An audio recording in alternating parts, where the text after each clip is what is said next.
At 99, Mel Brooks is not just a comedy legend. He is one of the last living witnesses to Hollywood's golden moral conscience. His relationship with Rob Reiner went far beyond professional ties. Mel once changed Rob's diapers, watched him stumble, grow, and ultimately rise to the top. That is why when news broke that Rob and his wife had been murdered in their own home with their troubled, addicted son Nick named as the culprit, Mel Brooks did not accept the story as simple. He knew too many pieces didn't fit because he had been close to Rob in his final days. And now Mel is breaking his silence, revealing truths Hollywood tried to bury, truths that may leave you stunned. First, let's start with what Mel began to question during his final meetings with Rob that made him realize this was never as simple as it seemed. The one warning that could have saved Rob Reiner. Mel Brooks had known Rob Reiner for nearly Rob's entire life. Their bond was built through decades of shared dinners, family gatherings, private arguments, and mutual trust. Mel had watched Rob grow up inside Carl Reiner's orbit, had seen him fail, and eventually become a powerful director in his own right. That closeness meant Mel was not polite with Rob. When something felt wrong, he said it, and something felt deeply wrong in the final years of Rob's life. In Rob's final days, Mel noticed the change immediately. Rob could no longer sit still during visits.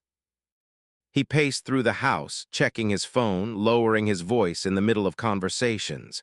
He looked exhausted in a way Mel had never seen before. Not the fatigue of work, but the strain of constant vigilance. When Mel finally confronted him, Rob didn't dodge the question. He leaned forward and said quietly, "Nick's back."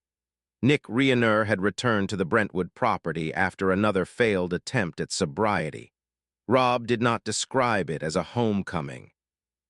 He described it as a situation that had to be managed. Nick was using again, but worse than that, he was volatile. He accused his parents of controlling his life, of sabotaging his future, of stealing money that belonged to him. He obsessed over inheritance and imagined betrayals, replaying old grievances with an intensity that frightened Rob. Then Rob admitted something he had never said out loud before. He told Mel that he had started locking his bedroom door at night. That admission changed the tone of the conversation immediately. Mel did not respond with sympathy. He responded with anger. He told Rob this had crossed a line, that fear inside your own house was not love or patience. It was danger. He told Rob to get Nick out of the house, to involve the authorities, to stop believing that endurance could fix something that was clearly escalating. Rob resisted him. He did not deny the risk. He denied the alternative. "If I throw him out," Rob said, "he dies on the street." Mel answered without hesitation. "And if you keep him, someone dies in that house." Rob did not argue the logic. He argued the morality. He said Michelle could not live with abandoning their son. He said love meant staying present even when it became unbearable. Mel later said that was the moment he understood Rob had already made his choice. Months later, on the night everything ended, Rob called Mel from inside the house. His voice was controlled but urgent. Nick was spiraling again, screaming about money and the will, convinced his parents were cutting him off. Mel told Rob to leave immediately, to get in the car and come over. Rob refused. "I can't leave Michelle," he said. "She's with him. If I go, he'll turn it all on her." Rob Reiner stayed fully aware of the danger because he chose to protect his wife over himself. That decision ended his life. It was the last time Mel Brooks ever heard his voice. For Mel, that final call did not come out of nowhere. It confirmed a fear he had carried for years. A fear rooted not in rumor or hindsight, but in a pattern he had watched unfold since Nick Reiner was a child. Long before addiction, before rehabs, before police reports and headlines, Mel had already recognized something in Nick that unsettled him. How Mel Brooks saw the danger in Nick long before anyone else did. Mel Brooks never believed Nick Reiner was simply troubled. From the moment Nick was a child, Mel sensed something different. Not rebellion, not mischief, but volatility. When Nick was frustrated, he didn't sulk or withdraw, he erupted. Mel witnessed scenes that stayed with him for decades: slammed doors, broken objects, a child whose anger filled rooms and bent adults around it. What disturbed Mel was not a single outburst, but the pattern that followed. Every explosion was met with accommodation. If Nick raged, Rob and Michael calmed him. If he demanded, they adjusted. Over time, Mel realized that Nick wasn't learning limits. He was learning leverage. Mel watched the family's behavior change. Conversations became cautious. Requests were phrased gently. Piop. Lou avoided upsetting Nick, not because he was fragile, but because confrontation triggered escalation. Mel once told Rob bluntly that Nick had learned something dangerous very early in life. That pressure worked. As Nick grew older, the volatility hardened. Addiction didn't create the aggression, it amplified it. Mel noticed how Nick spoke to his parents when he was using. He didn't plead. He accused. He spoke in absolutes, rewriting his past into a ledger of debts owed to him. He blamed Rob for his failures, not emotionally, but transactionally. "You ruined my chances. You owe me. This is yours to fix." Mel recognized that language. He had seen it before in Hollywood in people who confused entitlement with injury. What frightened Mel most was how Nick reacted when he didn't get what he wanted. His anger didn't burn out. It intensified. He fixated. He replayed grievances. He pushed until someone relented. And when they did, he learned the lesson again. Pressure wins. The guest house arrangement alarmed Mel deeply. To him, it wasn't a solution. It was avoidance dressed as care. Nick was close enough to monitor, far enough to avoid direct conflict, and fully supported without accountability. Mel warned Rob that this setup removed friction without removing danger. He's not being helped. Mel told him he's being trained. The Conan O'Brien party confirmed Mel's fears. Nick interrupted conversations aggressively, inserted himself where he wasn't invited, and openly argued with Rob in front of others. Mel noticed how quickly Nick's behavior shifted when challenged.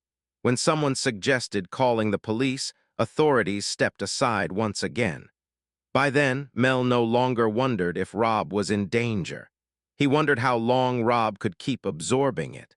Nick's behavior had crossed from instability into dominance, from addiction into control. The knives didn't shock Mel because in his mind the violence had been rehearsed for years through unchecked escalation. When Rob confided that he feared his own son, Mel understood the truth fully. This was no longer a family crisis. It was a threat, and Mel knew exactly who was standing closest to it. But by the time he warned them, it was too late. Rob and his wife were gone.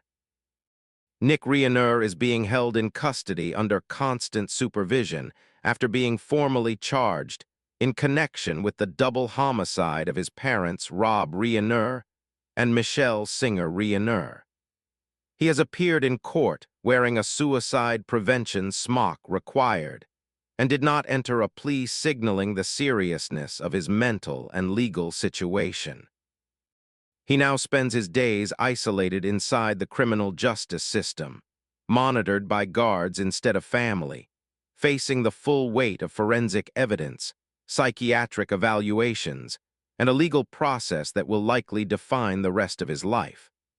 Whatever version of reality he once tried to control through intimidation, accusation, or entitlement has collapsed, replaced by a cold, structured environment where consequences are unavoidable and time no longer bends to his demands.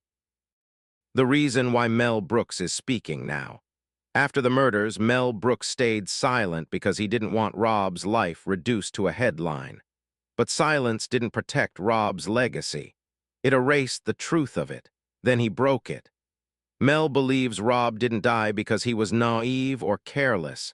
He died because he believed love could override danger, because he trusted systems that minimized risk, because he thought patience was strength.